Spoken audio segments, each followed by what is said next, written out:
Injira. Orang yang berusaha untuk kopi. Tergangguan orang mau kopi. Heron orang mau kopi. Kalian orang mau kopi. Ayo kopa. Ya macam ni gol. Bukan batu waka kata nuban. Mana gudang sejarah na. Payan uta. Waka kata. Ayah. Baret.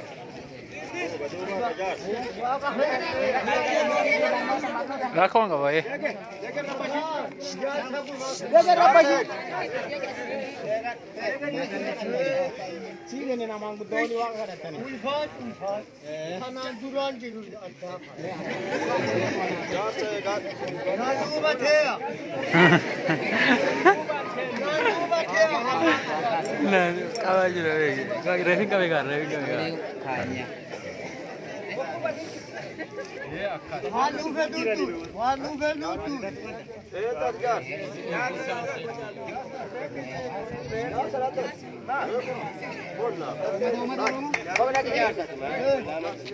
Ini yang mujiran. Ini pakai kita.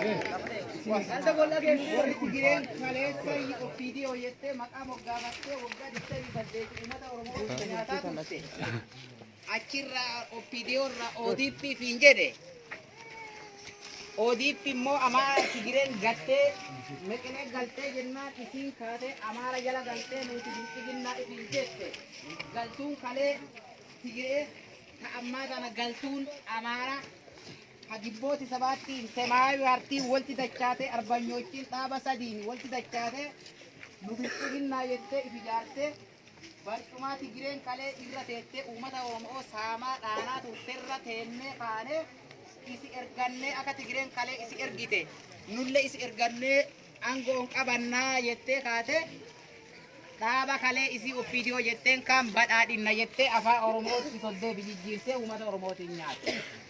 Wali galle Galte dubo.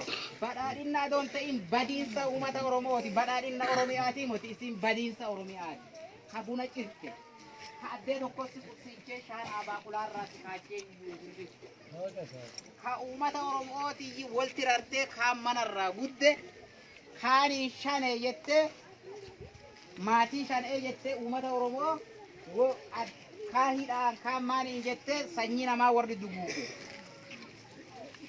Isi maatii teenna haa balleessitu nuti immoo maatii isin misoomsita wali galle militii shanee jedhaa ka isin wanni jette osoo hin ta'ini nu dubartii milishaa irraa uumaan goonu wali galle obboleetti teenna akkaniitii teennaatti jaalanna ilmaa isaanii ilmaan teenna gara mana fi deebitee akka abbaa isaaniiti ilmaan teenna godhe adoontiin waliin dhalannee waliin guddannee fira kenna waan ta'eef in jaalannaa uummata oromoo addan baay'ee miseensa ebelu jennee Ulfaatu guddaan.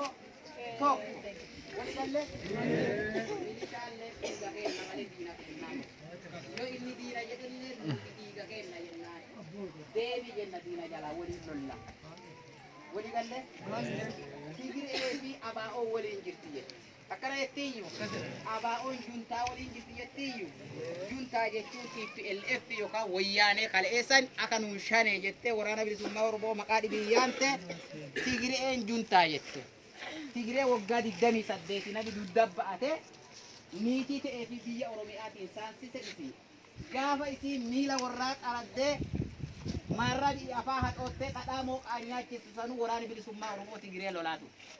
Akkanami nuti gireen firooman qannu nami ofiidiyoo tana badhaadhina farra uummata oromoo godhaa jiru kana dhale tigiree saniif warra harka dhiigaa warra ilmaan teenna saamaa ture qabeenya keenna saamee gurguratee irraa ka'ee har'a biyya fiiti lolaa jiru walii hiriiroon qannu horuun walii galle nu uufti tigireen kaleelle isaanitti wal beeka malee nu har'alleen kaleelle waliin beennu harkalle diina kenna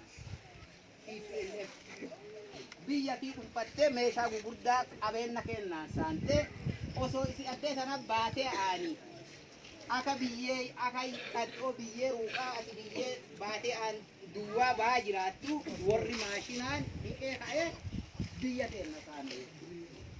Akka ati baatee jalaa baate maashinaa warqii sana xiqqaatti faayoon kennu. Dalga deebisii waraana. Akkiidhaan biyya sana qotattanu faayoon kenna qotee bulaa guddisuu. Walii galee albuuda biyya teenya hin beeku. Nedaajii warqii jirtu adoositti biyyeessi dandee sana ilmee xixiqqoon ganna ala kulaalitiin mulqamaa dubartiin dhaltu biyyee abbaaraa hobbaa jirti. Walii galee araba keessa mootummaa mataa isii waan qabduuf yemenirra ilmaan teennata hobbaatti warqii isaanii nedaajii takkatti qaqaddu ummati araba nedaajii isa waan bilisummaa qabuuf itti fayyadamee horaa jira. Akka adoo bilisoonne qabeenya Oromiyaa keessa har'a ijoolleen baatee aan qottu adoon ta'in maashinaan qonnee tokko lammumaadhaaf mana keetti mindaa nyaata. Asoo hin baratin qabeenya uumamaa waan qabdu. Arabiyaa